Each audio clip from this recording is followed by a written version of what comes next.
Most American election campaigns wind up There's no in between. like this one in California, blasting Governor Jerry Brown's ballot proposal in 2012 for a tax increase to fund education. The fine print names the California Small Business Action Committee as sponsor, but voters are left in the dark about who actually forked up the money. It's dark money, and it's a huge problem in all 50 states. California fights dark money by requiring financial disclosure. So Common Cause activist Derek Cressman, checking an official state website, spots a sudden flood of out-of-state dark money. We saw this contribution of $11 million, a huge amount coming in from this group in Arizona. The money came from a group called Americans for Responsible Leadership, never before active in California politics. But who's this group fronting for? Anonymous contributions are prohibited in California. So Common Cause files a complaint with California's election watchdog, the Fair Political Practices Commission. And we asked them for a formal investigation. Our reaction was just shocked at how large the $11 million contribution was. Because it was the largest anonymous contribution ever in a campaign in California. Commission Chair Ann Ravel is a new kind of sheriff. She wants fast action. My immediate reaction was, yes, it was absolutely, we have to jump on it. We felt it was incredibly important to make sure that the public had the knowledge before Election Day of who was contributing that money. And the reason is that ballot measures are complicated, and knowing who's behind it, it's like a voting queue. For some people, they have voting queues, whether they're going to vote for Republicans or Democrats for candidates. But for ballot measures, knowing who's funding them or who's behind it, those are voting queues. But the time crunch is acute, less than 3 weeks to Election Day. We contacted the Arizona nonprofit. We got a call back from a major Washington, D.C. law firm. And truthfully, that raised our suspicion even more. Because this little nonprofit in Arizona had this big-time Washington law firm representing it. The lawyer was Jason Torchinsky. At 36, Torchinsky was already a Top Gun attorney on campaign law for big-name Republicans. Winnick tells Torchinsky that California law requires the Arizona group to reveal its funders, but Torchinsky resists. So you get a stonewall from these guys, and you see this guy Torchinsky is connected with a lot of high-powered Republicans. What's your reaction? My feeling was, we need to take them to court right then. At Sacramento Superior Court, Winnick and Torchinsky clash head-to-head. You know, the purpose of the FPPC, Your Honor, is to enforce the law even-handedly, not to railroad someone into enforcing disclosure. So he and I both showed up in court. We were saying, if you want to boil it down to its essence, give us the records. Their response, in essence, was, you're not entitled to the records. The judge orders the Arizona group to reveal its records within 24 hours. Torchinsky appeals to a higher court, forcing delay with time running out. The clock is ticking, and the respondents are doing everything they can do to stall. Ravel decides on an emergency appeal to the state Supreme Court. It's the weekend before Election Day. Unless the court acts, voters will go to the polls still in the dark. The court met on Sunday by telephone, and they decided unanimously that Americans for Responsible Leadership had to submit to an audit of the FPPC by 4 o'clock that day.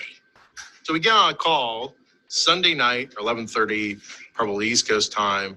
And so we get into a kind of heated discussion about what they're actually going to provide us. Let me say that on Monday morning, I had absolutely no idea what was going to be delivered to me. Monday a.m., the Dark Money Network comes out of the shadows, makes a series of revelations. Americans for Responsible Leadership reveals that it got $11 million from the Center to Protect Patient Rights. And the center reveals that it got $11 million from Americans for Job Security. But the original donors are still a question mark. One stunning disclosure: These groups that were funneling money from one to another were part of the political network of Kansas billionaires Charles and David Koch. These groups had ties to a fellow named Sean Noble, who was sort of an operative of theirs and knew how to move dark money around.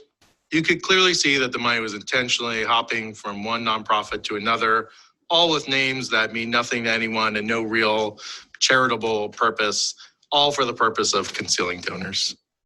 Winnick had stumbled into what Governor Brown calls a money laundering operation. They had to launder this stuff 5 times. It was so dirty, and it still stinks. Election day, the dark money side loses, but voters are still in the dark about who wrote the big checks. Armed with subpoena power after Election Day, Winnick tracks down 2 big-time California GOP operatives, Anthony Russo and Jeff Miller. They turned state's evidence, admitting they raised $29 million from rich Californians. For secrecy, they sent donations to the Koch group, Americans for Job Security, based in Virginia. Why would the Koch brothers network have so much appeal to the California political operatives? The Koch brothers network had a lot of appeal. They had a network of nonprofits all across the country. It was a great place to hide money. It takes Winnick a year to piece the puzzle together and give voters an inside look into how dark money works. And this is the flow chart we came up with. It went from individual donors to the Americans for Job Security, to the Koch brothers network. In October 2013, Ravel's agency lowers the boom, finding 2 Koch groups $1 million for violating California's law on disclosure. And it orders the California Small Business Action Committee to cough up its $15 million in dark money. When I asked for a comment, the Koch brothers lawyer, Jason Torchinsky, declines. So do the 2 operatives who raised the dark money. But their attorney, Tom Hitalchek, does not dispute FPPC findings and says that secrecy actually backfired against the donors. I would argue that the controversy actually did more harm to the campaign that they were attempting to support than their money benefited. And so in hindsight, I think they would have been well advised to simply just come clean with who was the source of funds. They hid the names of the true donors. Individual donors escape disclosure through a loophole in California law. But for the financial audit, Winnick obtains a funding list with donor names blacked out, and the Los Angeles Times manages to decipher the names. Investigative journalists, I guess, held the blacked out piece of paper up to the light. The list is a shocker. Notables like Bob Fisher, chairman of the Gap, mega investor Charles Schwab, Los Angeles philanthropist Eli Broad. The ringleader of this fundraising operation appears actually to have been Charles Schwab. Schwab personally emailed Charles Koch asking for money and praising Sean Noble from your group for helping move the dark money. Koch loaned use of his network, but didn't contribute money. Despite her success, Ravel pushes to tighten California's disclosure law. There were loopholes in the law that we needed to fix. And what we had to fix was the ability to audit prior to the election and the ability to really get disclosure from independent expenditure groups. The measure passes. In 2014, the legislature beefs up the agency's audit powers, closes loopholes, requires disclosure of the 10 top donors for any group spending over $50,000 in a California election. California's tough line against political nonprofits is a model for the country.